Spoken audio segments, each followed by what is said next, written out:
आज मी बनवणार आहे एकदम झणझणीत आणि कुरकुरीत नेवट्या फिश फ्राय। मासे खाणाऱ्यांसाठी ही रेसिपी म्हणजे एकदम स्पेशल आहे।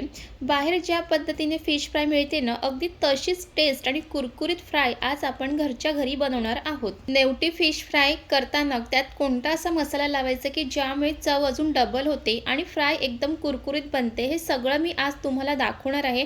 म्हणून व्हिडिओ शेवटपर्यंत नक्की बघा आणि जर तुम्हाला पण फिश आवडत असेल तर कमेंटमध्ये नक्की सांगा तुम्हाला कोणता मासा जास्त आवडतो। चला तर मग कुरकुरीत चविष्ट नेवट्या फ्रायच्या रेसिपीला सुरुवात करूया। आज मच्छी मार्केटला गेले तर तिथे ना मस्त असे नेवट्या दिसल्या, तर मग ते आणले घरी आणि इथे मी आता प्लेटमध्ये काढून ठेवलेले आहे। तर इथे तुम्ही पाहू शकतात की इथे मस्त अशी जास्त लहान पण आणि मोठं पण नाही, मीडियम साईजमध्ये हे नेवटी आहेत, इथे पाहू शकतात। आता ना हे व्यवस्थित साफ करणं खूप गरजेचं आहे, तर हे कसं साफ करायचं ते सुद्धा मी तुम्हाला दाखवते। चला मग इथे तुम्हाला मी साफ करून दाखवते। सर्वात आधी इथे मी एक नेवटी घेतली आहे, डोक्याकडचा भाग, शेपूटकडचा भाग आणि त्याची जी आतली जी काही घाण आहे ती सुद्धा व्यवस्थित काढून घ्यायची आहे। जर ती नाही काढली तर मग खाताना कडू लागते, त्यामुळे हे व्यवस्थित असं काढून घ्यायचं आहे व्हिडिओमध्ये दाखवल्याप्रमाणे। अशाच पद्धतीने सर्व नेवट्या साफ करून घेणार आहे आणि काही ठिकाणी ह्याला नेवटी, नेवट्या असे वेगवेगळ्या नावाने ओळखलं जाते। तुमच्याकडे या मच्छीला काय म्हणतात हे नक्की मला कमेंट करून सांगा।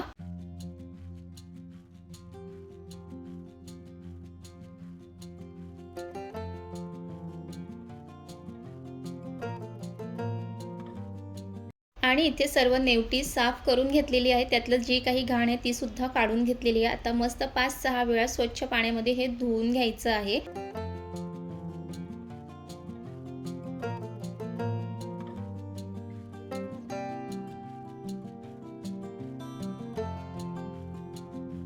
आणि तुम्ही इथे पाहू शकतात की नेवट्या साफ करून घेतलेल्या आहेत, स्वच्छ धुवून सुद्धा घेतलेले आहे। आता हे मस्त कुरकुरीत फ्राय करण्यासाठी तयार आहे आणि कुरकुरीत आणि चविष्ट फ्राय करण्यासाठी एक वाटण लागणार आहे। त्यासाठी लागणार आहे लसूण, आलं, मिरची, कोथिंबीर आणि लिंबाचा रस लागणार आहे आणि वाटणामध्ये सुद्धा कोथिंबीर घालायची आहे आणि हे छान असं वाटण करून घ्यायचं। इथे मी खलबत्त्यामध्ये करते, तुम्ही मिक्सरमध्ये करून घेतलात तरी पण चालेल। त्यानंतर हे वाटून घेतलेलं वाटण मी ह्यामध्ये घालणार आहे। वाटण थोडंसं जास्तच घालायचं, त्यामुळे अजून फिश फ्राय छान लागते। त्यानंतर त्यामध्ये चवीप्रमाणे मीठ, हळद, घरगुती मसाला आणि काश्मीरी मसाला त्यामध्ये घालणार आहे आणि आंबट थोडंसं चव येण्यासाठी त्यामध्ये लिंबाचा रस घालायचा आहे आणि नंतर मग हे सर्व छान व्यवस्थित मिक्स करून घ्यायचं आहे।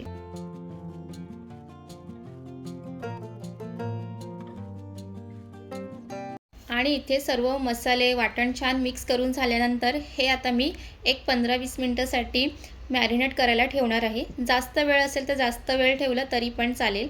त्यानंतर इथे 15-20 मिनिटं झाल्यानंतर इथे मी गॅसवरती तवा ठेवले, त्यात तेल घातलं। तेल व्यवस्थित गरम करून घ्यायचं आहे। इथे मी सर्व बाजूने तेल व्यवस्थित पसरून घेतलेलं आहे। त्यानंतर मग एक एक करून सर्व नेवट्या त्यामध्ये टाकणार आहे। त्यानंतर जो काही मसाला आणि वाटण उरलेला आहे तो सुद्धा असं मी नेवट्यावरती सर्व पसरून घेणार आहे। त्यानंतर मग एका बाजूने 5-7 मिनिटं छान असं कुरकुरीत होईपर्यंत फ्राय करून घ्यायचं आहे। इथे तुम्ही पाहू शकतात। सुरुवातीला 1 मिनिट गॅस फास्ट ठेवायचा आहे, त्यानंतर मग मंद आचेवरती हे कुरकुरीत एका बाजूने करून घ्यायचं आहे। इथे एक 5 मिनिटं झालेले आहे, आता दुसऱ्या बाजूने पलटून घेते।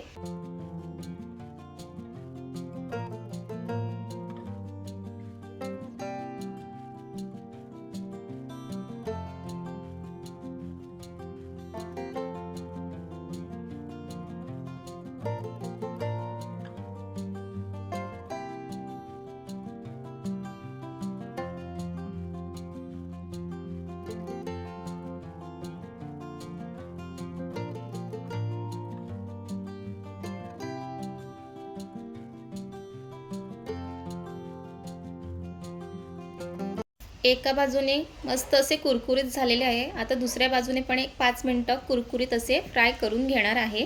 आणि तुमच्या घरी सुद्धा असे नेवट्या फ्राय केले जातात का हे नक्की मला कमेंट करून सांगा, किंवा ह्याचं कालवण सुद्धा बनवतात का हे सुद्धा मला कमेंट करून सांगा। त्यानंतर इथे दुसऱ्या बाजूने पण छान असे कुरकुरीत झालेले आहेत, तुम्ही इथे पाहू शकता। आणि कधीही नेवट्या फ्राय करत असतील ना की ते मस्त असे कुरकुरीतच फ्राय करून घ्यायचे, जेणेकरून ते खाताना खूप चविष्ट लागतात। आणि ह्यामध्ये जे वाटण घातलेलं आहे ना ते भरपूर असं वाटण घालायचं।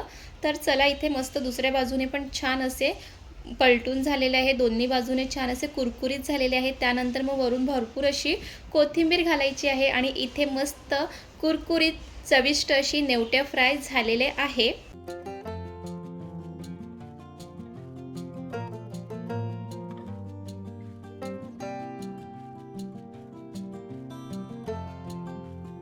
आणि अशा पद्धतीने जर तुम्ही नेवट्या फ्राय केल्यात ना, तर तुम्ही नेहमी अशाच पद्धतीने करतील.